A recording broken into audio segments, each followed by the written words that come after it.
नमस्कार दर्शक फ्रेन्ड, नमस्कार सबैमा। फेरि पनि नेपाल सेयर मार्केट टेलिभिजनबाट रिच ड्याड पोर ड्याड बुकको चौथो एपिसोड हजुरहरूको सामु राख्दैछु। Here we are running the fourth episode of Rich Dad Poor Dad. Now we are going to listen here.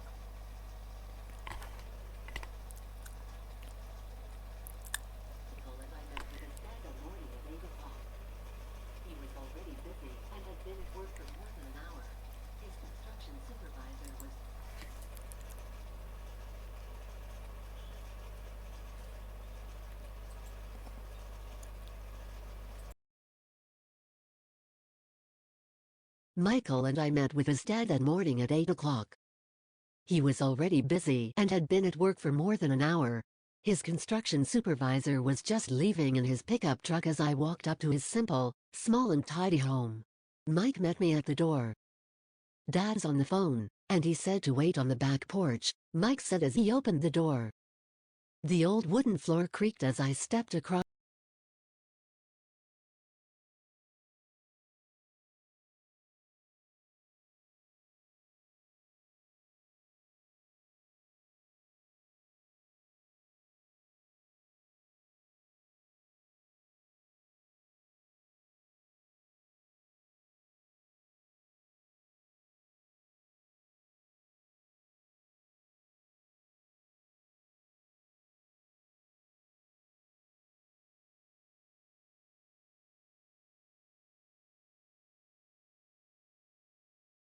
He was about 10 years older than my dad. I'd say about 45 years old. They smiled as Mike and I walked past them, heading for. Michael and I met with his dad that morning at 8 o'clock. He was already busy and had been at work for more than an hour. His construction supervisor was just leaving in his pickup truck as I walked up to his simple, small and tidy home. Mike met me at the door. "Dad's on the phone," and he said to wait on the back porch, Mike said as he opened the door. The old wooden floor creaked as I stepped across the threshold of this aging house. There was a cheap mat just inside the door.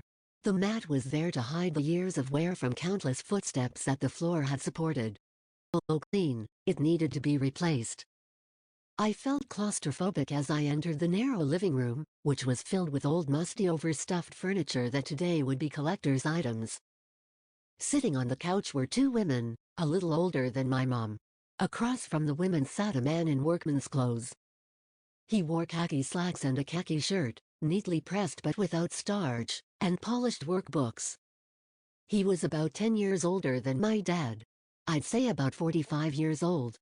They smiled as Mike and I walked past them, heading for the kitchen, which led to the porch that overlooked the backyard. I smiled back shyly. "Who are those people?" I asked. "Oh, they work for my dad. The older man runs his warehouses, and the women are the managers of the restaurants." "And you saw the construction supervisor, who is working on a road project about 50 miles from here. His other supervisor, who is building a track of houses, had already left before you got here." "Does this go on all the time?" I asked. "Not always, but quite often," said Mike, smiling as he pulled up a chair to sit down next to me. "I asked him if he would teach us to make money," Mike said. "Oh, and what did he say to that?" I asked with cautious curiosity. "Well, he had a funny look on his face at first, and then he said he would make us an offer." "Oh," I said, rocking my chair back against the wall. I sat there perched on two rear legs of the chair. Mike did the same thing. "Do you know what the offer is?" I asked.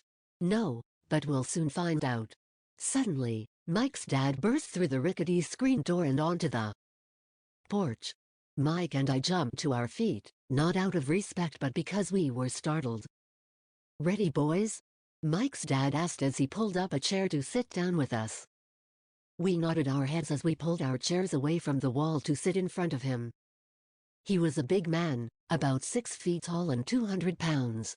My dad was taller, about the same weight, and 5 years older than Mike's dad. They sort of looked alike, though not of the same ethnic makeup. Maybe their energy was similar. "Mike says you want to learn to make money? Is that correct, Robert?" I nodded my head quickly, but with a little intimidation. He had a lot of power behind his words. And smile. Okay, here's my offer. I'll teach you, but I won't do it classroom style. You work for me, I'll teach you. You don't work for me, I won't teach you. I can teach you faster if you work, and I'm wasting my time if you just want to sit and listen, like you do in school. That's my offer. Take it or leave it. May I ask a question first? I asked. No. Take it or leave it. I've got too much work to do to waste my time. If you can't make up your mind decisively, then you'll never learn to make money anyway. Opportunities come and go. Being able to know when to make quick decisions is an important skill. You have an opportunity that you asked for. School is beginning or it's over in 10 seconds, Mike's dad said with a teasing smile. Take it, I said. Take it, said Mike. Good, said Mike's dad. Mrs. Martin will be by in 10 minutes. After I'm through with her, you ride with her to my superette and you can begin working. I'll pay you 10 cents an hour and you will work for 3 hours every Saturday. But I have a softball game today, I said. Mike's dad lowered his voice to a stern tone. Take it or leave it, he. I'll take it, I replied, choosing to work and learn instead of playing softball. 30 cents later. By 9 a.m. on a beautiful Saturday morning, Mike and I were working for Mrs. Martin. She was a kind and patient woman. She always said that Mike and I reminded her of her 2 sons who were grown and gone. Although kind, she believed in hard work and she kept us working. She was a taskmaster. We spent 3 hours taking canned goods off the shelves and, with a feather duster, brushing each can to get the dust off, and then restacking them neatly. It was excruciatingly boring work.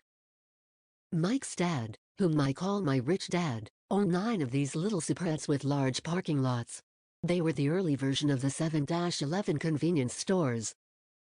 Little neighborhood grocery stores where people bought items such as milk, bread, butter and cigarettes. The problem was, this was Hawaii before air conditioning, and the stores could not close its doors because of the heat. On 2 sides of the store, the doors had to be wide open to the road and parking lot. Every time a car drove by or pulled into the parking lot, dust would swirl and settle in the store. Hence, we had a job for as long as there was no air conditioning. For 3 weeks, Mike and I reported to Mrs. Martin and worked our 3 hours.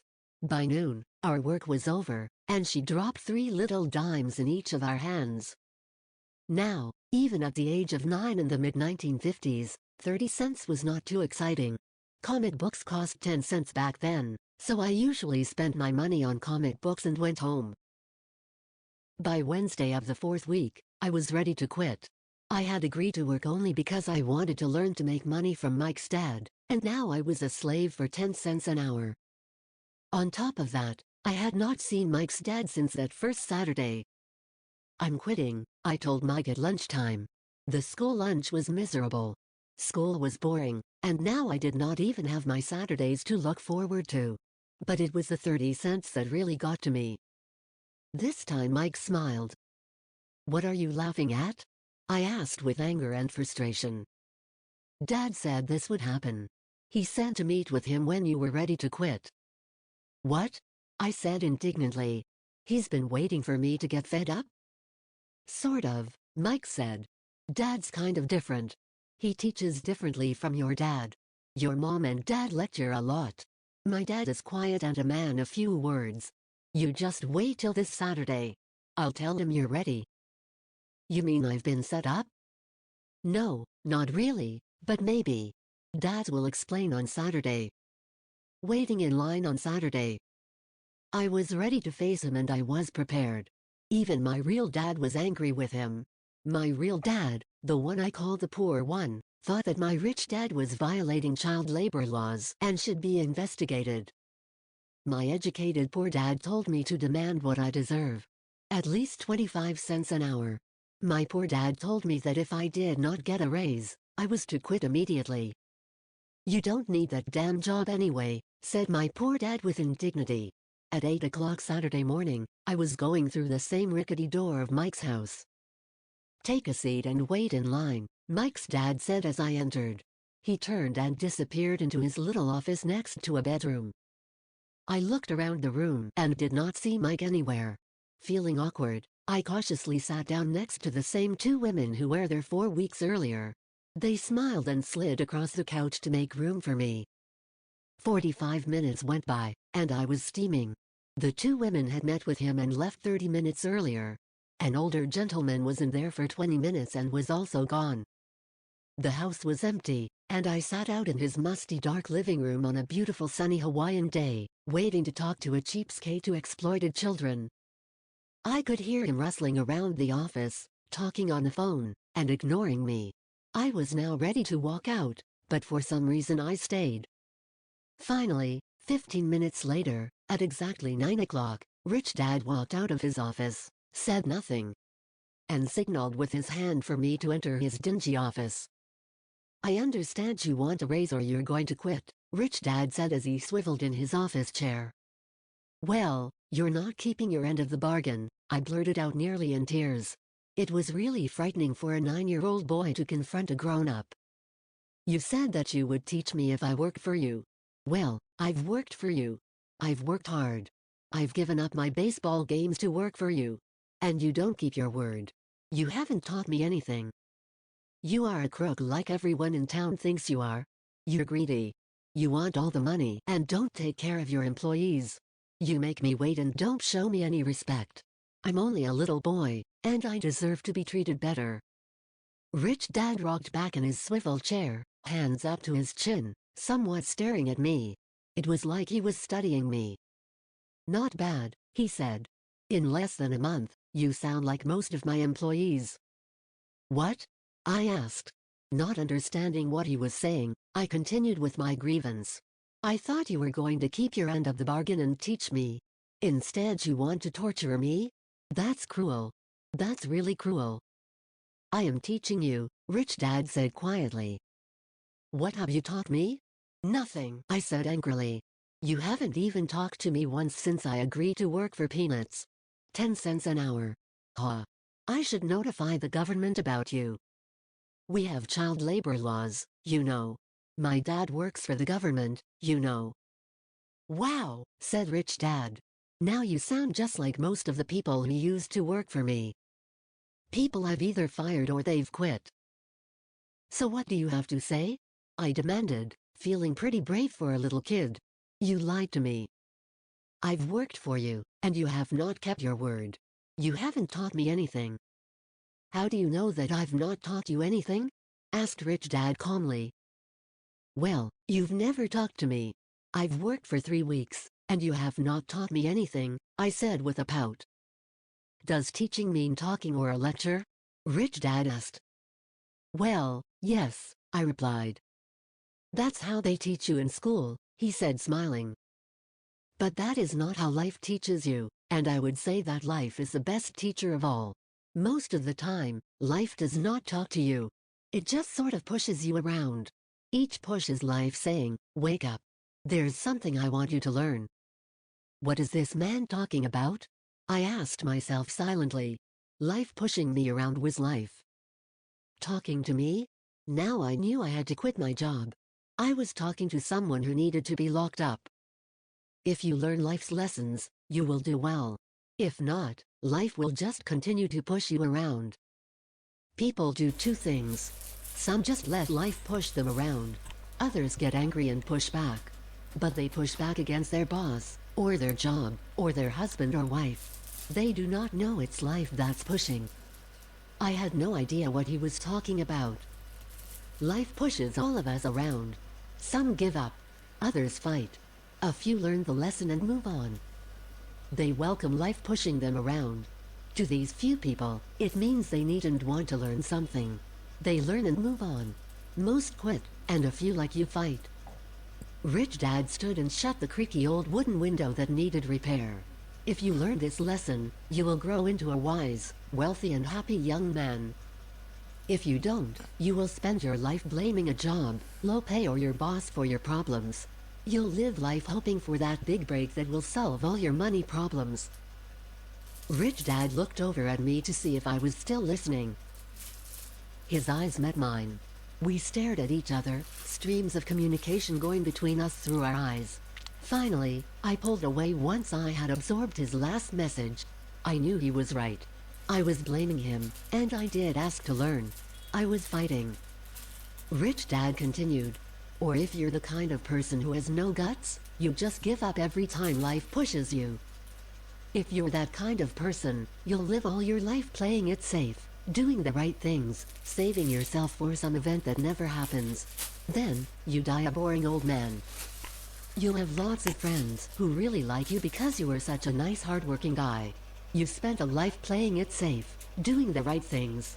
But the truth is, you let life push you into submission. Deep down you were terrified of taking risks. You really wanted to win, but the fear of losing was greater than the excitement of winning. Deep inside, you and only you will know you didn't go for it. You chose to play it safe. Our eyes met again. For 10 seconds, we looked at each other, only pulling away once the message was received. You've been pushing me around, I asked. Some people might say that, smiled Rich Dad. I would say that I just gave you a taste of life. What taste of life? I asked, still angry, but now curious, even ready to learn. You boys are the first people that have ever asked me to teach them how to make money. I have more than 150 employees, and not one of them has asked me what I know about money. They ask me for a job and a paycheck, but never to teach them about money. So most will spend the best years of their lives working for money, not really understanding what it is they are working for. I sat there listening intently. So when Mike told me about you wanting to learn how to make money, I decided to design a course that was close to real life. I could talk until I was blue in the face, but you wouldn't hear a thing. So I decided to let life push you around a bit so you could hear me. That's why I only paid you 10 cents. So what is the lesson I learned from working for only 10 cents an hour? I asked. That you're cheap and exploit your workers? Rich Dad rocked back and laughed heartily. Finally, after his laughing stopped, he said, you'd best change your point of view. Stop blaming me, thinking I'm the problem. If you think I'm the problem, then you have to change me. If you realize that you're the problem, then you can change yourself, learn something and grow wiser. Most people want everyone else in the world to change but themselves. Let me tell you, it's easier to change yourself than everyone else. I don't understand, I said. Don't blame me for your problems, Rich Dad said, growing impatient. But you only pay me 10 cents. So what are you learning? Rich Dad asked, smiling. That you're cheap, I said with a sly grin. See, you think I'm the problem, said Rich Dad. But you are. Well, keep that attitude and you learn nothing. Keep the attitude that I'm the problem, and what choices do you have? Well, if you don't pay me more or show me more respect and teach me, I'll quit. Well put, Rich Dad said. And that's exactly what most people do. They quit and go looking for another job, better opportunity, and higher pay, actually thinking that a new job or more pay will solve the problem. In most cases, it won't. So what will solve the problem? I asked. Just take this measly 10 cents an hour and smile. Rich Dad smiled. That's what the other people do. Just accept a paycheck knowing that they and their family will struggle financially. But that's all they do, waiting for a raise thinking that more money will solve the problem. Most just accept it, and some take a second job working harder, but again accepting a small paycheck. I sat staring at the floor, beginning to understand the lesson Rich Dad was presenting. I could sense it was a taste of life. Finally, I looked up and repeated the question. So what will solve the problem? This, he said, tapping me gently on the head. This stuff between your ears. It was at that moment that Rich Dad shared the pivotal point of view that separated him from his employees and my poor dad and led him to eventually become one of the richest men in Hawaii. While my highly educated, but poor हजुरहरूले rich dad poor dad बुकको fourth day fourth part सुनिराख्नु भएको थियो। अब यो लाइभलाई चाहिँ cut off गरी हामी regular regular लाइभमा आउनेछौँ। सबै कमेन्ट गर्नुहुने मित्रहरूलाई धन्यवाद दिन चाहन्छु। तर यसमा भने हामी बुकहरू पढ्ने गर्छौँ। फेरि पनि कमेन्टको लागि म रिक्वेस्ट गर्न चाहन्छु। Here we had finished fourth part of Rich Dad Poor Dad book listening and learning program, and now after some minute we will come on a live on regular program. Please comment on that. Okay, thank you.